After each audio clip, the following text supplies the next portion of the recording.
Dans le cadre de votre parcours professionnel ou de vos ambitions en tant que futur professionnel de l'accompagnement, il est essentiel de comprendre et de travailler avec les résistances des clients.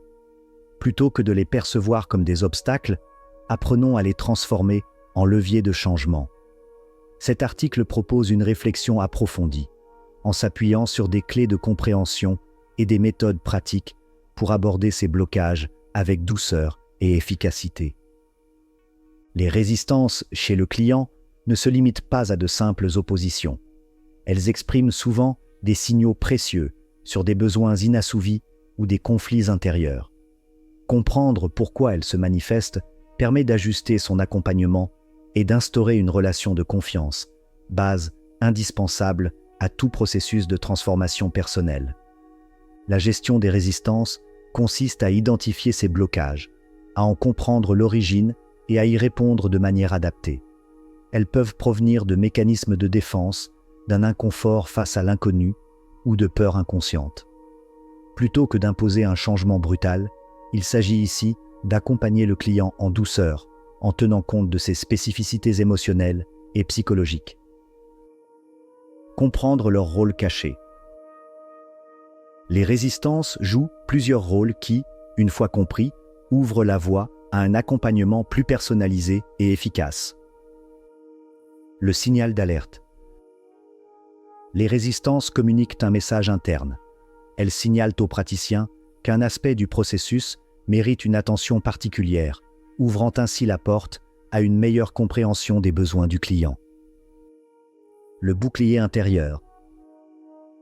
Agissant comme une défense, la résistance protège l'individu de changements trop brusques qui pourraient menacer son équilibre intérieur. Elle préserve ainsi son identité et ses valeurs. Le tempo du changement. En modulant le rythme de l'évolution, la résistance permet d'espacer les interventions et d'éviter une surcharge émotionnelle. Elle offre au client le temps nécessaire pour assimiler progressivement les nouvelles perspectives. L'écho des conflits. Souvent, derrière une résistance se cache un conflit non résolu ou une douleur ancienne. Identifier ces échos permet de travailler sur des aspects profonds et souvent essentiels du vécu du client. Lire entre les lignes. Les résistances ne sont donc pas de simples obstacles, mais des indicateurs précieux sur lesquels le professionnel peut s'appuyer pour enrichir son accompagnement. Des stratégies pour dépasser les blocages. Pour transformer les résistances en opportunités, il est important d'adopter des méthodes adaptées, à la fois respectueuses et efficaces. L'art de l'écoute. Pratiquer une écoute attentive et sans jugement permet au client de s'exprimer librement. Cela aide à révéler l'origine des blocages et à instaurer un climat de confiance propice à l'évolution. Les questions ouvertes. Interroger de manière ouverte invite le client à explorer son ressenti en profondeur. Ce questionnement encourage l'introspection et aide à mettre en lumière des aspects souvent cachés ou refoulés. La reformulation bienveillante. Reformuler ce que le client exprime avec bienveillance renforce la compréhension mutuelle. Cette technique clarifie les propos et valide le vécu du client, créant ainsi un espace sécurisé pour l'échange. Un pas à pas vers le changement. Adopter une démarche graduelle permet d'intégrer le changement de manière naturelle. En progressant par petites étapes, le client se sent moins submergé et plus en confiance pour accueillir les transformations. La douceur en action.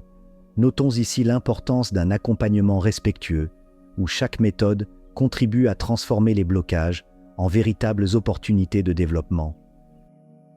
Les enjeux de la transformation. Transformer les résistances en levier de changement est un chemin semé d'obstacles, mais également riche d'enseignements. Dévoiler les origines. Identifier l'origine des résistances est parfois complexe. Une mauvaise interprétation peut mener à des interventions inadaptées.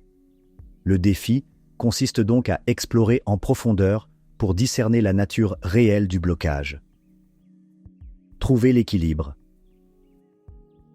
L'enjeu est de doser entre une écoute bienveillante et une impulsion suffisamment dynamique pour favoriser le changement. Trop de douceur risque de laisser le client en stagnation, tandis qu'une approche trop directive peut accentuer la résistance. Personnaliser l'accompagnement. Chaque client possède un vécu et des besoins spécifiques. Adapter son approche à ses particularités est un défi constant, nécessitant une grande flexibilité et une remise en question régulière de ses méthodes. La persévérance comme moteur. Les progrès ne sont pas toujours linéaires et requièrent une persévérance sans faille. Accompagner un client sur le long terme, malgré les reculs, est essentiel pour instaurer un véritable changement. Transformer les défis en levier de succès. Ces enjeux rappellent que la gestion des résistances est un processus évolutif où la compréhension et l'adaptabilité sont les clés de la réussite. Vers un accompagnement épanouissant. En conclusion, la gestion des résistances chez le client constitue un pilier fondamental de l'accompagnement. Identifier, comprendre et transformer ces blocages permet de créer un environnement propice au changement et à l'épanouissement. En tant que professionnel ou futur professionnel de l'accompagnement, vous avez la possibilité de développer des méthodes respectueuses et efficaces, transformant ainsi chaque résistance en opportunité d'évolution. Chez Théolis Formation, nous sommes convaincus que chaque défi représente une opportunité de croissance. Nos formations en ligne, conçues pour vous fournir des outils pratiques et une expertise approfondie, vous aideront à maîtriser l'art d'accompagner avec bienveillance et efficacité. Ne laissez pas les blocages freiner votre développement professionnel. Inscrivez-vous dès aujourd'hui et franchissez une nouvelle étape dans votre carrière d'accompagnant. Vous trouverez tous les liens dans la description. Merci de votre écoute.